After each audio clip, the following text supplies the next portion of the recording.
내간 반쪽, 내가 내놔야 끝나. 그게 딸의 도리 아니겠니? 그 한 줄이 공기를 갈랐어요. 지은호는 숨이 막혀 말을 잇지 못했는데요. 고성이는 미소조차 흐트러뜨리지 않았어요. 엄마가 부탁하는 게 아니라 요구하는 거야라는 말의 끝이 너무 매끈해서 더 잔인했어요. 그날 이후로 지은호의 하루는 사랑과 혈육, 빛과 도리 사이에서 산산이 갈라졌어요. 그리고 그 틈으로 끼어든 건 이지혁의 질투, 박성재의 헌신, 이상철의 서늘한 체념, 정순이의 분노였어요. 모두가 각자의 방식으로 지은호라는 이름을 붙잡으려 했는데요. 그 붙잡음이 때로는 더 큰 상처가 되어 돌아왔어요. 고성이는 물러서지 않았어요. 병원장과의 만남에서 수술 가능성이 열렸다는 말을 들은 뒤 바로 지은호를 불렀어요. 의학적 조건은 우리가 맞춰. 남은 건 내 의지야. 내가 사인하면 내 삶은 연장되고 내가 거절하면 나는 글쎄 너를 향한 사회의 시선부터 달라지겠지. 말은 협박이 아니라고 했지만 협박처럼 들렸어요. 엄마, 전 엄마의 도구가 아니에요. 저도 제 삶이 있어요 라고 말하자 고성이는 손끝으로 테이블을 한번 두드렸어요. 너에게 준 게 없어 미안했는데 줄 수 있는 마지막 기회가 왔네. 나를 살릴 딸이라는 자리. 고맙게 받아. 그 무렵 이지혁은 편의점에서 이상철과 지은호가 소소하게 컵라면과 캔맥주로 생일을 챙기는 장면을 멀리서 봤어요. 누구인지 확인도 못한 채 돌아섰고 속으로 핑계를 100개쯤 만들었어요. 남자친구야. 새벽에 둘이. 웃기지 말라고 스스로에게 말했는데요. 그 말 끝이 뜨겁게 타들었어요. 다음 날 카페에서 겨우 마주친 지은호에게 툭 던졌어요. 사람 조심해. 특히 남자. 내 옆에 붙는 인간들 다 좋은 의도인 것 같지 않아. 말끝이 건조했지만 속내는 어른거리는 질투였어요. 지은호는 눈을 가늘게 뜨고 짧게만 말했다가 삼켰어요. 네, 선배. 조심할게요. 그리고 혼잣말처럼 덧붙였어요. 근데요, 선배가 제일 위험해요. 제가 흔들리니까요. 그 말은 작았는데 지역의 속을 한 번에 무너뜨렸어요. 박성재는 정반대였어요. 이유를 묻기보다 지켜보는 사람이었는데요. 그날은 예외였어요. 너 요즘 잠 못 자지? 내 눈밑이 말해. 무슨 일 있으면 나부터 불러라고 했어요. 지은호가 저 괜찮아요라고 둘러대자 성재는 종이장 하나를 내밀었어요. 의료자문 목록, 법률 상담 라인, 언론 대응 루틴이 조목조목 적힌 메모였어요. 이거 내일이야. 내가 버티는 동안 밖은 내가 막아. 표정은 담담했지만 말에는 결심이 묻어 있었어요. 고성이는 한번 내민 칼을 거두지 않았어요. 박진석에게도 은근히 말을 흘렸고 박영나에게는 엄마 요즘 컨디션 안 좋아라며 동정의 빛을 켰어요. 박영나는 그림 앞에서 오래 서 있다가 중얼거렸어요. 사람보다 빛이 먼저예요. 이 말은 이지환의 귓속에도 들어갔어요. 보디가드는 비밀을 지켜요라고 말하던 이지환은 고개를 끄덕였어요. 그는 알면서도 모르는 척 보면서도 외면하는 법을 배워야 했어요. 고성이의 집과 화실 그리고 병원 사이에 고요한 이동이 잦아졌는데요. 그 고요함 속에서 계획은 더 선명해졌어요. 정순이는 들끓었어요. 그 집에서 뭘 어떻게 하든 우리 은호 몸엔 손도 못 대게 할 거야라고 이를 악물었고요. 지강호는 침묵으로 서성였어요. 누나가 우리 엄마보다 더 엄마 같아 보여서 싫었는데요. 지금은 그게 고맙더라고요라고 낮게 뱉었어요. 정순이는 그 말에 잠깐 멈칫했다가 등을 토닥였어요. 나도 무섭다. 근데 우리 이번엔 안 물러서. 이상철은 오랜만에 오래된 운동화를 바라보다 깊은 숨을 내쉬었어요. 자존심이 부서질 때마다 더욱 딱딱해진 말투가 그를 휘감았는데요. 편의점 야간을 마치고 카페 창고에서 잠든 밤 벽에 남은 지역의 낙서를 읽다가 결국 눈시울이 뜨거워졌어요. 겁나는 건 산다는 증거라는 낙서였어요. 그 글씨를 보고 이상철은 혼잣말했어요. 그래, 나도 겁난다. 그리고 다음 날 칼처럼 날 세워 지역에게 말했어요. 생활비 필요 없어. 다만 내 마음이 어디에 있는지 그건 내가 아버지에게 먼저 보여라. 말은 차가웠는데 속마음은 돌아오라였어요. 지역은 사업을 키웠어요. 셀프 인테리어, 턴키, 자재 전시, 그리고 작은 주거 리모델링 묶음까지. 박성재에게 계획서를 넘기며 이건 내 도움 없이도 할 수 있어라고 일부러 각을 세웠는데요. 성재는 피식 웃으며 할 수 있지. 그래도 나랑 하면 덜 부서지지라고 짧게 받았어요. 두 사람 사이의 미묘한 균열은 오래된 우정과 새로 자란 감정 사이에서 덜컹거리며 질주했어요. 그러던 어느 밤 지역은 무리하다가 과로로 쓰러졌어요. 바닥으로 힘없이 무너지는 순간 제일 먼저 들린 목소리는 지은호였어요. 선배, 일어나요. 지금 이럴 때 아니에요. 응급실로 옮겨지는 사이 지은호는 그의 손을 놓지 않았어요. 저 때문에 무리하는 거 싫어요. 버텨야 할 건 제가 버틸게요. 지역은 앓는 소리 사이로 겨우 웃었어요. 내가 내 손 잡고 있으면 나 못 놓지. 짧은 농담 같았지만 거의 고백이었어요. 그 와중에 고성이는 마지막 퍼즐을 끼워 맞췄어요. 병원장과의 통화에서 날짜가 오갔고 법률팀이 작성한 동의서 초안이 책상 위에 올라왔어요. 그리고 그 초안을 들고 지은호 앞에 앉았어요. 내가 사인하면 난 산다. 내가 거절하면 난 죽는다. 사람들은 그 사실을 어떻게 읽을까? 지은호가 떨리는 목으로 물었어요. 엄마, 이건 사랑이 아니에요. 협박이에요. 고성이는 고개를 끄덕였어요. 그래. 사랑만으로는 안 됐거든. 나처럼 살아본 여자만 아는 진실이 있어. 살아남는 게 먼저고 그 다음이 모든 거야. 그 말이 돌아선 뒤 첫 번째 폭발은 카페에서 일어났어요. 박성재가 동의서 초안을 입수해 들고 왔고 지역도 달려왔어요. 종이를 본 지역이 먼저 말했어요. 이건 쓰레기야. 내 몸은 누구 것도 아니야.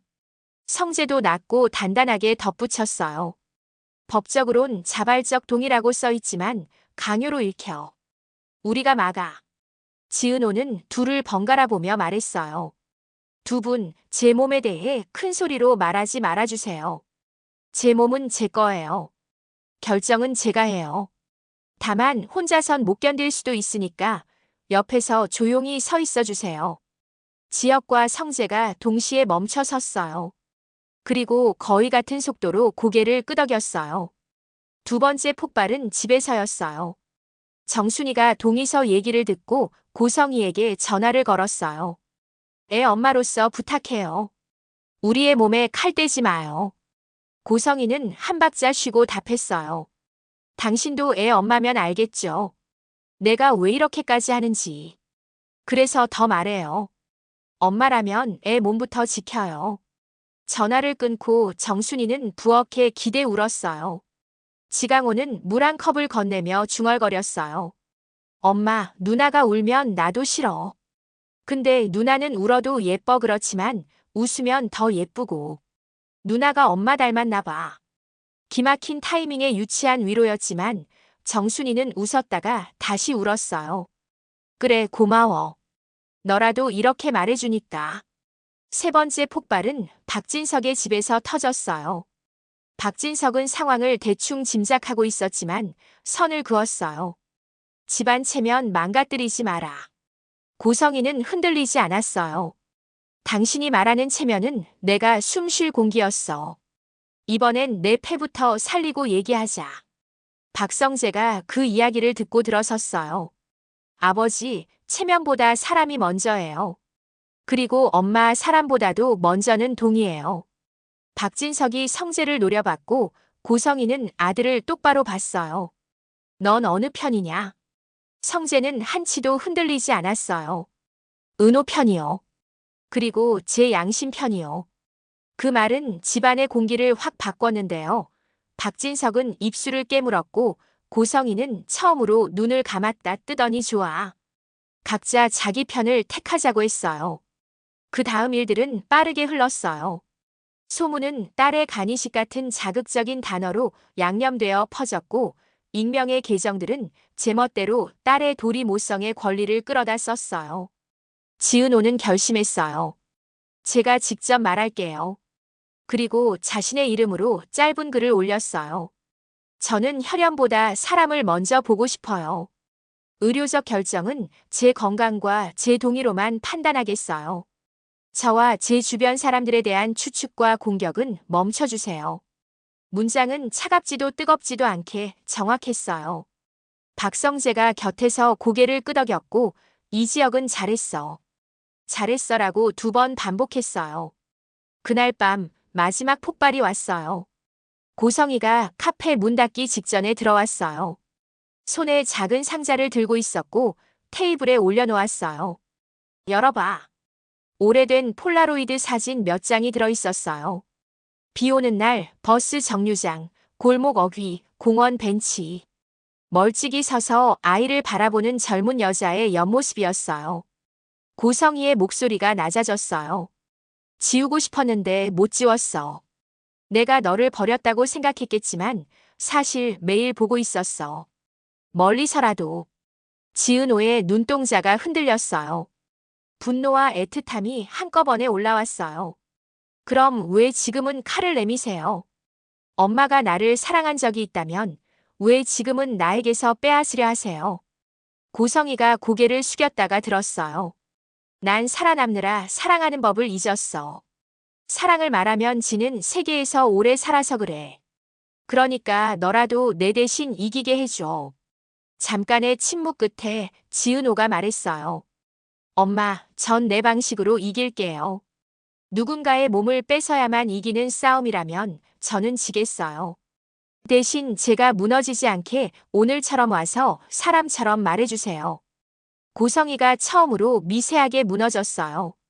너 정말 나 닮았어. 버티는 모양이. 닮은 게 꼭 나쁜 건 아니잖아요. 오늘은 그렇게 믿고 싶어요. 문이 닫히자 이지혁과 박성재가 동시에 다가왔어요. 이지혁이 먼저 낮게 말했어요. 은호야, 난 내 옆에 설게. 다만 가끔은 내 앞에 서도 돼. 위험할 때. 그때는 괜찮아요. 평소엔 옆에만 있어주세요. 박성재가 이어 말했어요. 내가 법과 돈으로 방패될게. 대신 내가 흔들릴 때 괜찮다는 말만 해줘. 난 그걸로 충분해. 지은호는 2사람을 바라보다가 조용히 웃었어요. 2분, 오늘은 제 편 들어줘서 고마워요. 내일도 제 편 들어주세요. 그리고요, 선배는 반말 조금만 살살해주세요. 이지혁이 웃었어요. 알았어. 살살할게. 대신 내가 나를 너무 흔들면 그땐 세게 말할지도 몰라. 그땐 제가 먼저 그만이라고 말할게요. 다음 날 아침 카페 문이 올라갔어요. 평소보다 이른 손님이 들어와 기사 봤어요. 힘내요라고 종이컵에 짧게 적어 건넸어요. 작은 응원에 지은호의 눈이 따뜻해졌어요. 정오 무렵 이상철이 말없이 들어와 뜨거운 커피 한 잔을 받아들고 고개만 끄덕였어요. 국수 먹고 가자는 말 대신 그 고갯짓 하나로 모든 말이 전해졌어요. 저녁에는 정순이가 들러 김밥을 놓고 갔어요. 밥은 먹고 싸워. 그래야 오래 간다. 지강호는 모퉁이에서 누나 울면 안 예뻐라고 또 유치하게 말했고요. 이번엔 모두가 크게 웃었어요. 해가 기울 무렵 마지막 손님이 들어왔어요. 박영나였어요. 조심스럽게 말했어요. 저 엄마 대신 사과는 못해요. 근데 제 그림으로 응원은 할게요. 그림 한 점 언니 이름으로 걸고 싶어요. 지은호가 놀라서 웃었어요. 고마워요, 영나 씨. 뒤에서 이지환이 고개를 숙였어요. 보디가드는 비밀도 평온도 지켜요. 짧은 한 줄이 묵직했어요. 밤 셔터를 내리고 셋이 같은 테이블에 앉았어요. 지은호가 먼저 입을 열었어요. 오늘은 이긴 날도 아니고 진 날도 아니에요. 다만 제 이름으로 버틴 날이에요. 내일도 제 이름으로 버틸게요. 이지혁이 손가락으로 테이블을 가볍게 두드렸어요. 오케이. 살살 하지만 끈질기게. 박성재가 덧붙였어요. 정확하게 그리고 끝까지.